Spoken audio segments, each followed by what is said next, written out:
Bon retour sur le podcast de Philippe. Aujourd'hui, on plonge dans le vif du sujet avec un deep dive.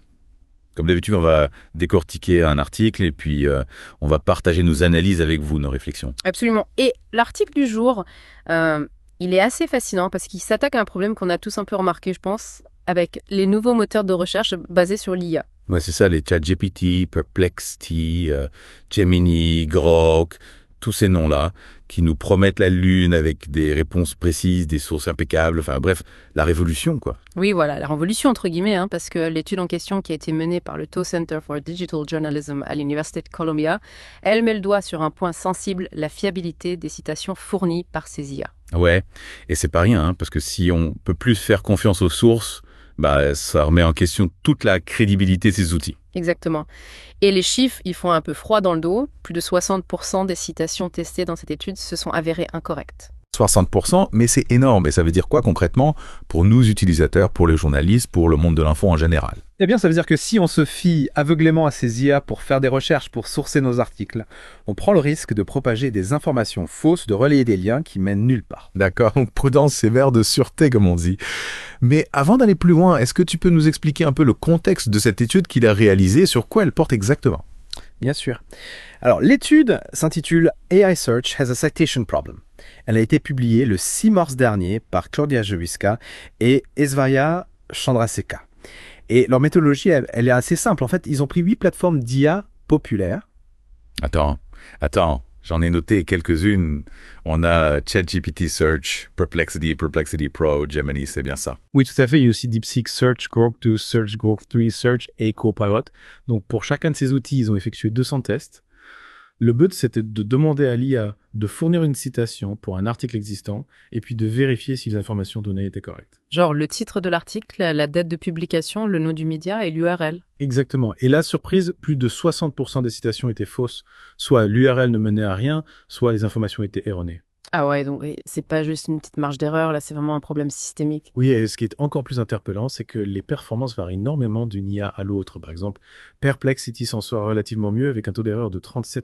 C'est toujours beaucoup trop, mais disons que c'est le moins pire du lot. Exactement. Par contre, Grok 3 Search atteint un taux d'échec hallucinant de 84%. 4,4%. Mais c'est une catastrophe, et en plus, si je me souviens bien, Grok c'est payant, non. C'est réservé aux abonnés premium de Twitter. Oui, c'est ça. Donc, en gros, tu payes pour un service qui te donne des informations fausses dans 84% des cas. C'est assez ironique quand même. Yeah. Et du coup, ça pose la question de la transparence de ces outils. Est-ce qu'ils nous avertissent quand ils ne sont pas sûrs de leurs informations? Alors, ça dépend des IA. Par exemple, ChatGPT Search a donné 134 citations incorrectes, mais seulement 15 fois il y avait un avertissement du genre « Attention, je ne suis pas sûr de la fiabilité de cette information ». Donc dans la majorité des cas, on est censé croire ces IA sur parole. C'est un peu ça, oui. Il y a aussi Copilot qui a une approche assez particulière. Lui préfère carrément refuser de répondre plutôt que de donner une information potentiellement fausse. Ah ouais, donc plutôt que de se tromper, il préfère se taire. Oui, c'est une stratégie qui a ses avantages et ses inconvénients. Après tout, si on utilise un moteur de recherche, c'est pour obtenir des réponses. D'accord. Donc si on résume, cette étude montre que les moteurs de recherche basés sur IA ont encore beaucoup de progrès à faire en matière de fiabilité des citations. Exactement. Et ça soulève des questions importantes sur l'impact de ces IA sur le monde de l'information. Ouais, parce que si les gens ne peuvent plus faire confiance aux sources fournies par ces outils, ça risque de créer encore plus de confusion et de méfiance. Oui, et ça pourrait aussi avoir un impact négatif sur le trafic vers les sites d'information.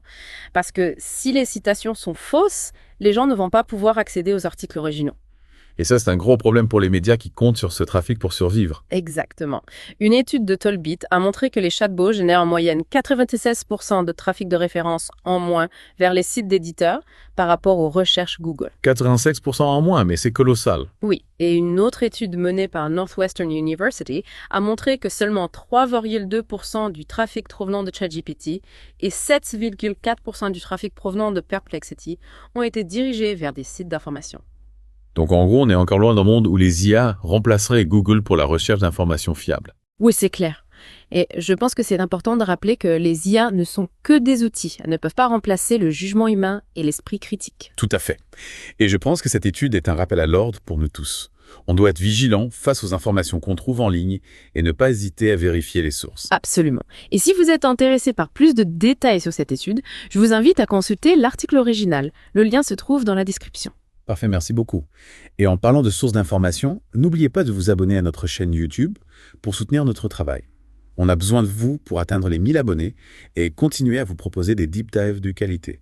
Et surtout, n'oubliez pas de rester curieux, de vous poser des questions, de ne pas prendre tout ce que vous lisez sur Internet pour argent comptant. C'est ça, l'esprit critique. C'est notre meilleure arme face à la désinformation. Merci à tous de nous avoir suivis et à bientôt pour un nouveau deep dive. Au revoir.